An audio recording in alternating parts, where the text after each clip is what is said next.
Prime Minister Anthony Albanese is today on his way to the G7 summit in Canada with a talk locked in with US President Donald Trump. Mark Riley is travelling with the PM. Riles, Anthony Albanese has a busy few days ahead. Moves into the business end of this trip, flying to Alberta, Canada for the G7 meeting of world leaders at a time when the Middle East is on the brink of all-out war. Having secured that important first face-to-face meeting with US President Donald Trump, that'll happen early Wednesday morning Australian time. The Prime Minister will join other leaders from this world's 7 major economies and around a dozen other countries meeting in Alberta to talk essentially about the global economy, but now really this meeting has been dragged in another direction with the outbreak of war in the Middle East.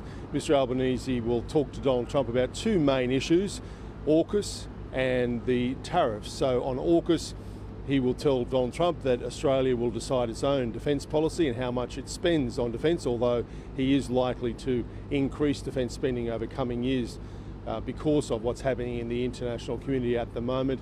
And also he'll want assurances that the Pentagon review of the AUKUS agreement is just a pro forma review and that the agreement is not in peril. On tariffs, well, he's got some pretty fresh evidence of a big deal signed yesterday here in Seattle of a $20 billion investment from the global giant Amazon in data centres in Australia. Pretty good evidence that the business relationship between the 2 countries is going pretty well and that it is heavily in America's favour. This afternoon, the Prime Minister will meet with the new Canadian Prime Minister, Mark Carney, their first meeting, as he's greeted there in Alberta, Canada for that 3-day meeting, culminating in the most important of the international meetings Anthony Albanese will have on this trip with US President Donald Trump.